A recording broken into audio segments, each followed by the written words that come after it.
"You just rest, Aunt Margaret, and let me handle everything," my niece said with that practiced smile, carefully arranging the hospital admission papers on my kitchen table. "The specialist said you need this procedure right away. I've already called the ambulance." I looked at those papers, at the signatures that were supposed to be mine but somehow looked too perfect, too smooth. My hands have arthritis. They shake when I write. These signatures didn't shake at all.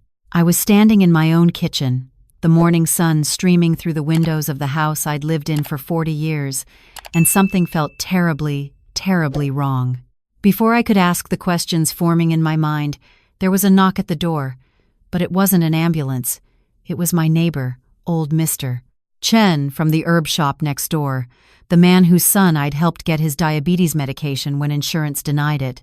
He stood on my porch, looking disheveled, breathing hard. "Margaret," he said urgently, grabbing my arm. "Don't sign anything. Don't go anywhere. Come with me. Now. I heard something last night you need to know about." "Hello, dear friends. Before I tell you what I learned in Mr. Chen's dusty back office, before I show you how a retired pharmacist used everything she knew about chemistry, timing, and human nature to turn the tables, I ask you one small favor. Subscribe to my channel and leave a comment telling me where you're listening from. It warms my heart to know how many of us are out there. Now settle in. This is going to be quite a story. My name is Margaret Hayes. For 37 years, I ran Hayes Family Pharmacy in a small coastal town in Northern California. Not the big chain kind with fluorescent lights and self-checkout.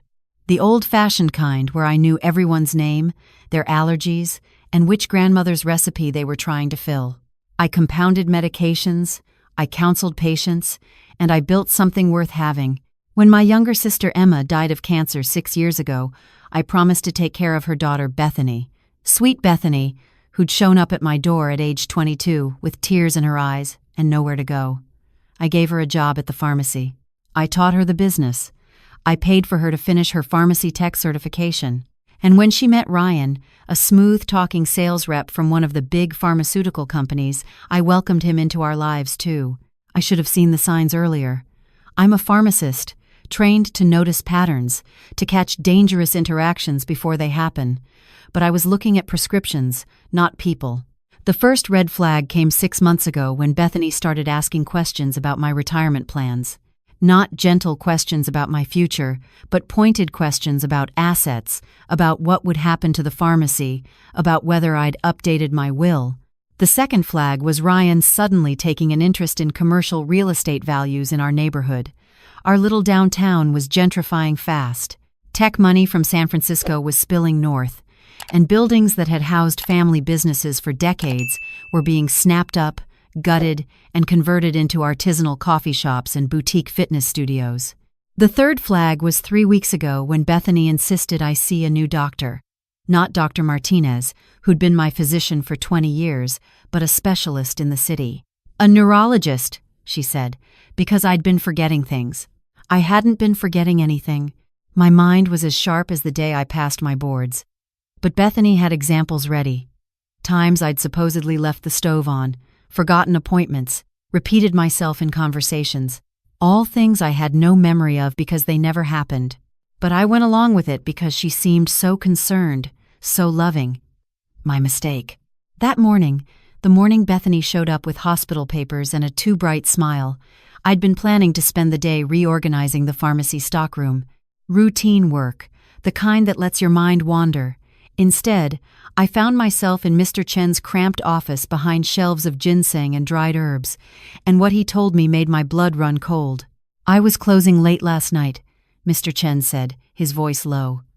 "Your niece and that boyfriend were on your back patio. The windows were open. Margaret, they thought no one could hear, but the alley carries sound." He handed me his phone. He'd recorded it. Smart man.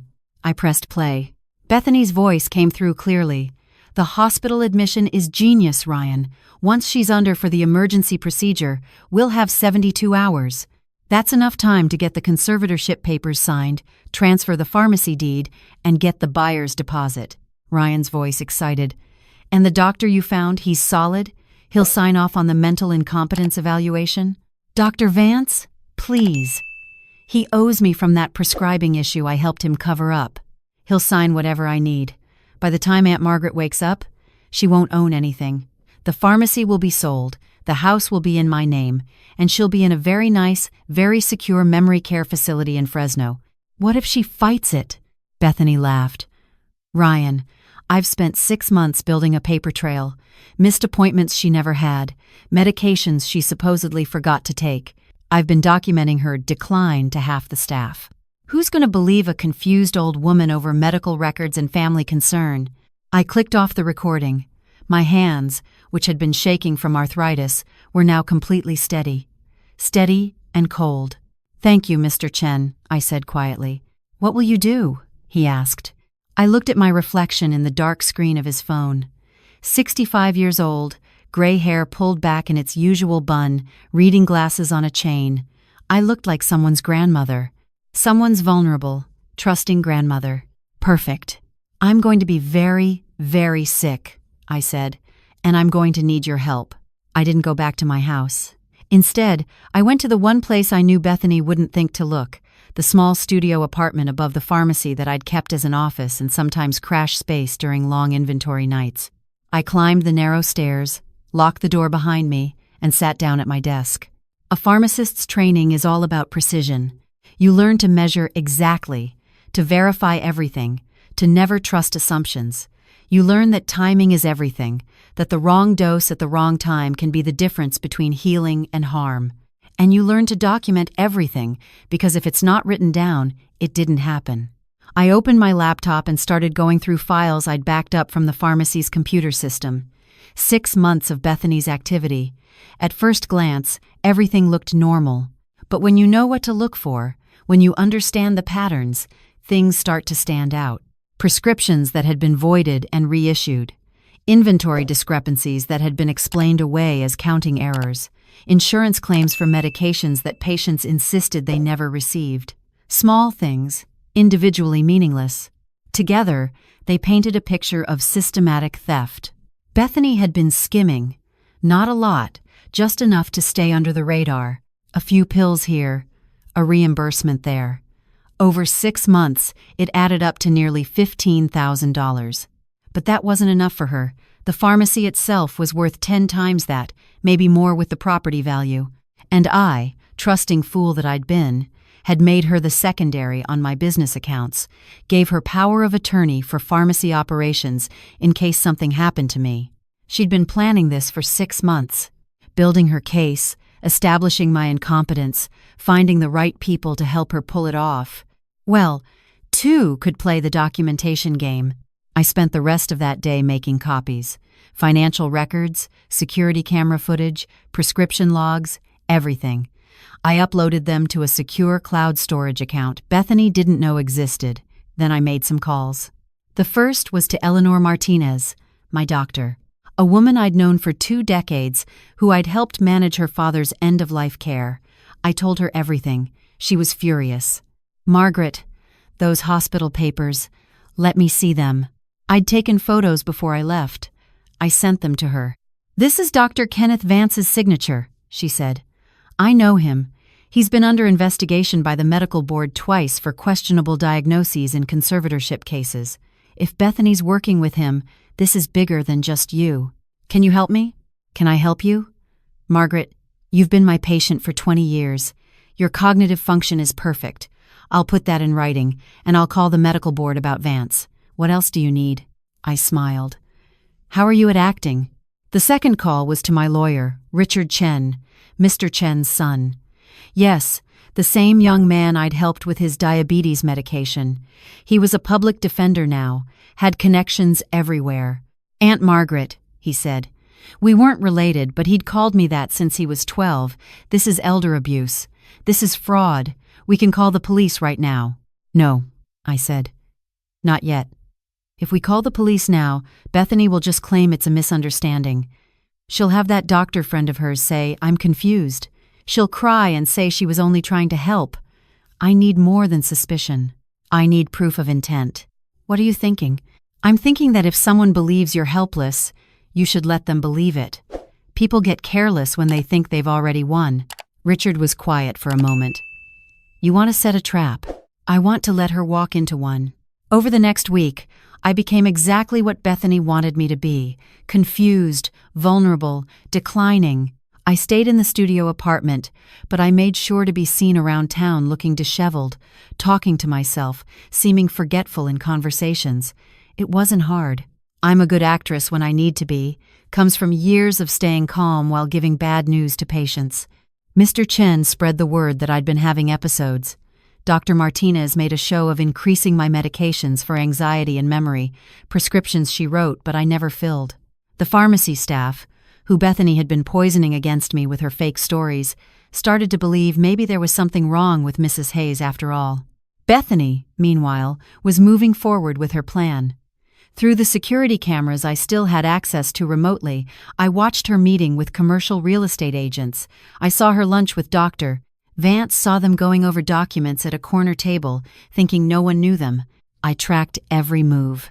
I recorded every conversation I could. And I waited. The test came on a Thursday evening. I'd been missing for 3 days, staying with Mr. Chen's family, letting Bethany think I'd wandered off in a confused state.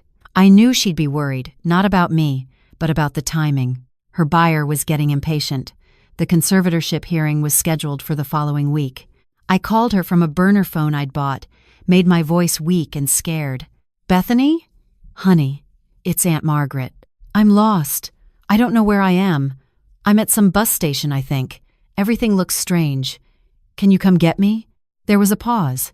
In that pause, I could almost hear her calculating. "Aunt Margaret?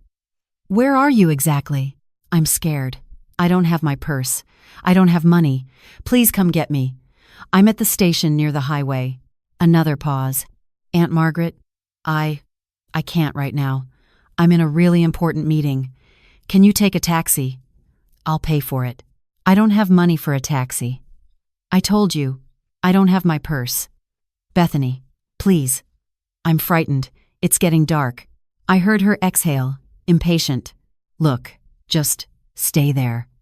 Ask someone for help or call the police. They'll help you.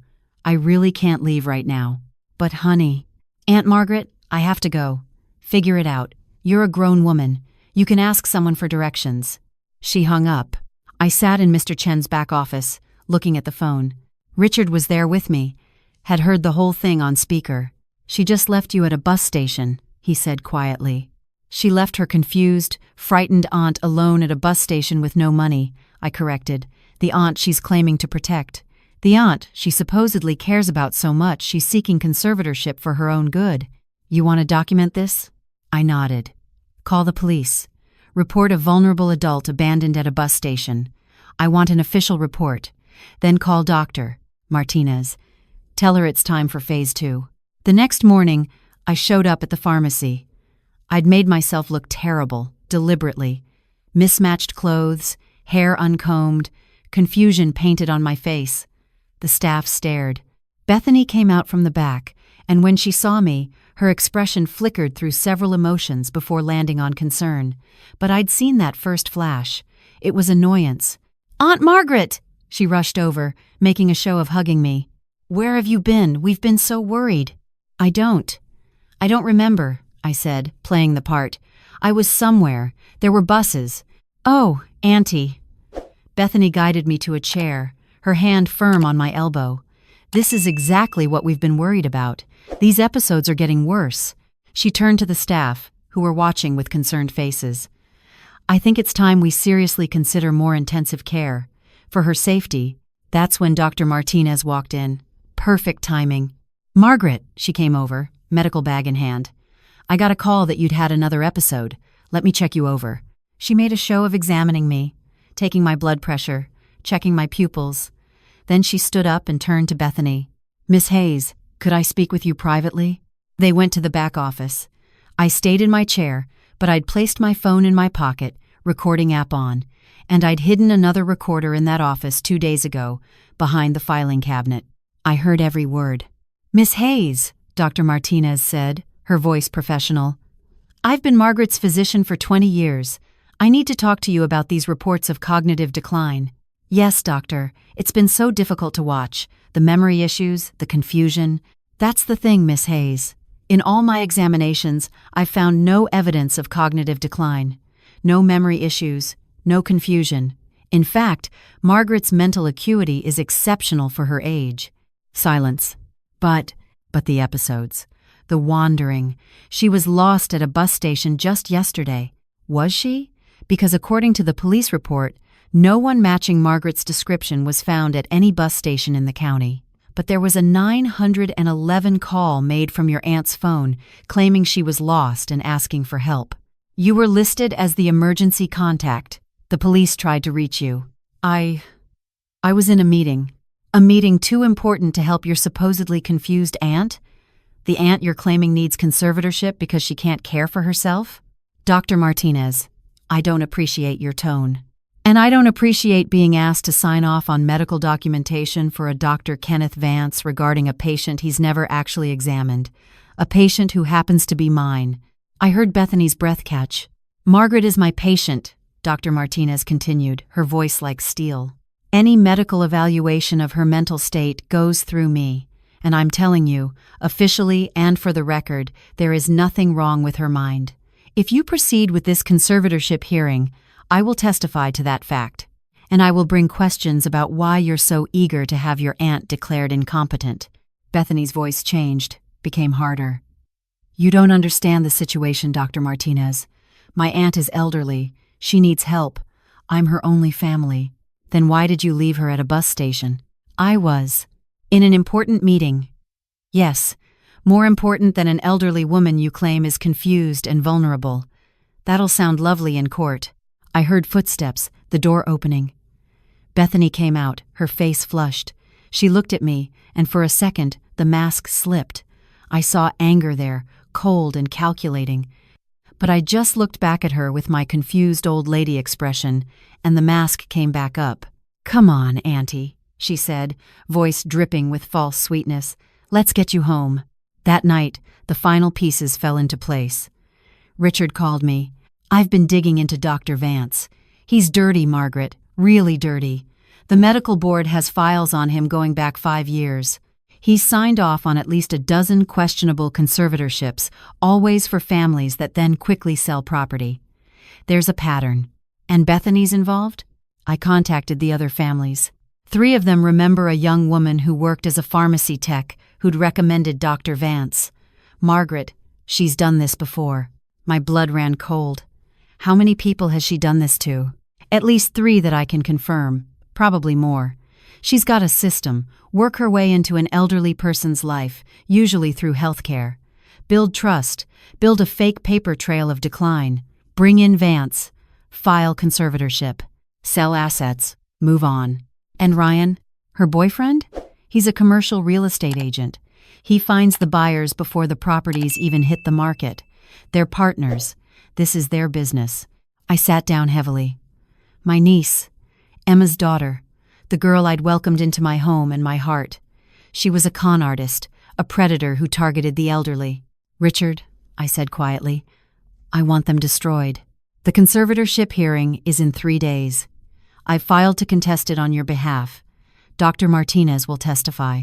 I'll present the police report about the bus station incident, and I have statements from the pharmacy staff about inventory discrepancies. But Margaret, what? Bethany's smart. She's done this before. She'll have explanations for everything. She'll cry. She'll say she's been stressed, trying to help, unless we can prove intent. I can prove intent, I said. Give me 2 more days. The next morning, I did something Bethany would never expect. I gave up. I called her, voice shaking. Bethany, honey. Dr. Martinez talked to me. She explained what's been happening to me. The memory problems, the confusion. I've been fighting it, but maybe you're right. Maybe I do need help. I heard her breath catch. Oh, Auntie, I'm so glad you're finally accepting this. It's going to be okay. We're going to get you the best care. I want to make it easy for you, I said. The pharmacy, the house, all the paperwork. Let's do it today. I'll sign everything. I don't want to be a burden anymore. There was a pause, and I could practically hear her mind racing. The hearing was in 2 days. If I voluntarily signed everything over now, she wouldn't even need the conservatorship. Clean, quick, legal. Are you sure, Aunt Margaret? I'm sure. Can you come over tonight, bring the papers? Let's just get this done. I'll be there at 7. I hung up and called Richard. It's happening. Tonight. 7 p.m. Make sure everyone's ready. At 6:45 p.m., my house looked exactly like it should. Lights on, table set for signing documents, everything neat and normal. Except for the cameras Richard had hidden in 3 different locations. Except for the prosecutor from the DA's office waiting next door with Mr. Chen. Except for Dr. Martinez in her car down the street. Bethany arrived right on time, Ryan with her. They had a briefcase full of papers. Aunt Margaret! Bethany hugged me. Thank you for being so reasonable about this. Well, I said, playing my part, voice a little vague, I know you only want what's best for me. We sat at the kitchen table.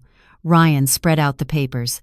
Deed transfer for the pharmacy, deed transfer for the house, power of attorney over all medical and financial decisions. Everything, all of it, going to Bethany. Now, Aunt Margaret, Bethany said, this just makes it official that I'll be taking care of you. You don't need to worry about anything anymore. I picked up the pen with a shaking hand. Where do I sign? Right here, she pointed. I hesitated. Bethany, honey, can I ask you something?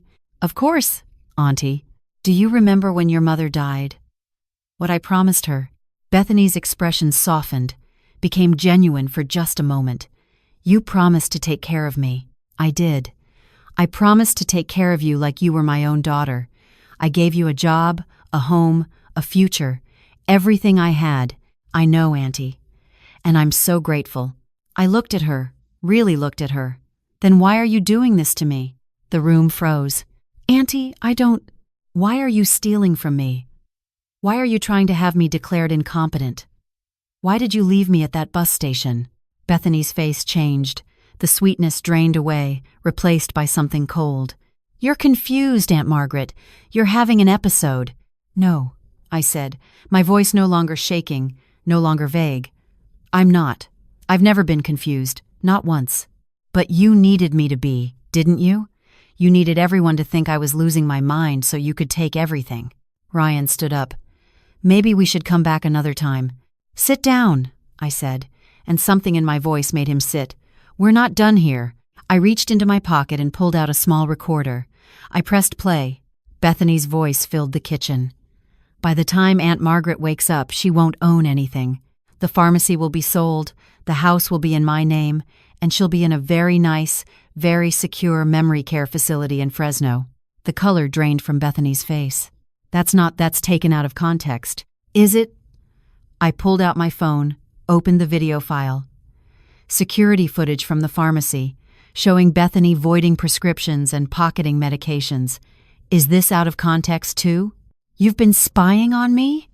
Her voice was shrill now, the mask completely gone. I've been documenting theft. $15,000 over 6 months. That's felony embezzlement, Bethany. Ryan moved toward the door. I wouldn't, I said. There are police outside. Richard? The front door opened, and Richard came in, followed by a detective I recognized from my pharmacy, a man I'd helped when his wife needed specialty medication. Evening, Mrs. Hayes, Detective Morrison said. He looked at Bethany and Ryan. Miss Hayes, Mr. Torres, I'm going to need you both to stay seated. We have some questions. Bethany turned to me, and now there was real fear in her eyes. Aunt Margaret, please. We can work this out. I made mistakes, I know, but I'm family. You, I said quietly, used my sister's death. You used my grief. You targeted me the same way you've targeted at least 3 other elderly people. Doctor, Vance is already talking to the medical board. Did you know that? He's giving up everyone, including you. Her face crumpled. I needed the money. You don't understand. Ryan and we had debts. So you decided to steal from your dying mother's sister? You decided to commit fraud, elder abuse, embezzlement? You decided to have me locked away in a facility in Fresno? I stood up. You wanted my pharmacy? My house? My life? You could have just asked me to help with your debts. I would have. Because I loved you. Because you were Emma's daughter. Would you? Bethany's voice turned bitter. You would have helped and then held it over me forever. Poor Bethany, always needing Aunt Margaret to bail her out. So you decided to take everything instead? You're old. You don't need all this. You're going to die soon anyway. Why not? She stopped, but it was too late. She'd said it. On camera, on recording, in front of a police detective. Mrs. Hayes, Detective Morrison said gently, do you want to press charges? I looked at Bethany. At Emma's daughter. At the girl I'd loved like my own. Yes, I said. All of them. Bethany broke down then, sobbing, begging. Ryan tried to run and was stopped at the door. The whole thing was almost anticlimactic after all the planning. As they were let out in handcuffs, Bethany looked back at me. I hate you, she said. I've always hated you. You and Mew and Mom, with your perfect little pharmacy and your perfect little life. You had everything. I had a family, I said. I had love. That's what you never understood. Money is just money, Bethany. But family, real family, is priceless. You're not my family, she spat. No, I agreed. I'm not. Not anymore. The trial took 6 months. Dr. Vance made a deal and testified against Bethany and Ryan. The evidence was overwhelming. Security footage, recordings, testimony from the other victims Richard had found. Bethany got 4 years for elder abuse, fraud, and embezzlement. Ryan got 3. Dr. Vance lost his license. I kept the pharmacy. I'm still running it, actually, though I've started training a new manager, a young woman from the community college who actually loves the work, who sees it as service, not just profit. Mr. Chen and I have coffee every morning now. Richard stops by once a week for dinner. Dr. Martinez and I play bridge on Thursdays. I'm not lonely. I'm not bitter. I'm free. The house feels different now. Lighter, somehow, without the weight of betrayal hanging over it. I've redecorated Emma's old room, the one I'd been saving for Bethany. It's a library now, full of books and morning light. Sometimes I think about that night, about those papers on my kitchen table, about how close I came to signing everything away. I think about all the people who don't have a Mr. Chen listening in the alley, who don't have the resources to fight back, who do end up in facilities in Fresno while their families auction off their lives. Elder abuse is silent. It happens behind closed doors, hidden behind smiles and concern, and it's everywhere.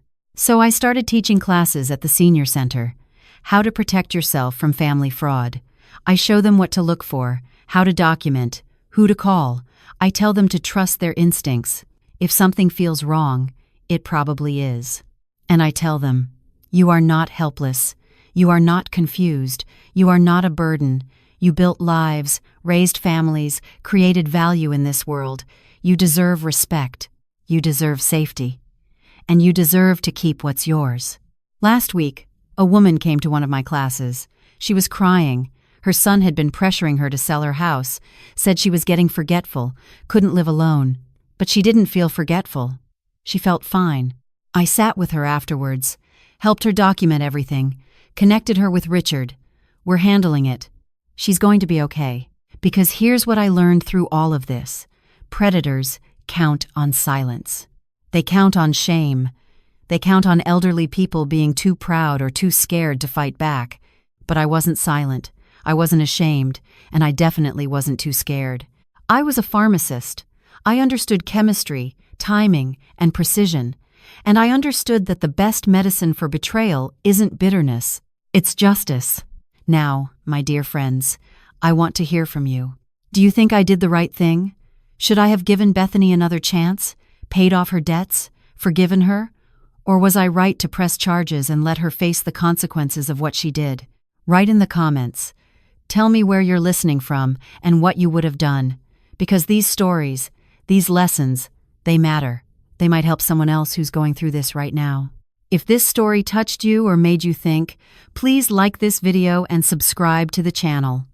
And maybe, just maybe, check in on the elderly people in your life. Make sure they're okay. Make sure they're safe. Make sure no one's taking advantage of them. Because everyone deserves to spend their golden years in peace, not in fear. Thank you for listening. Until next time, take care of each other.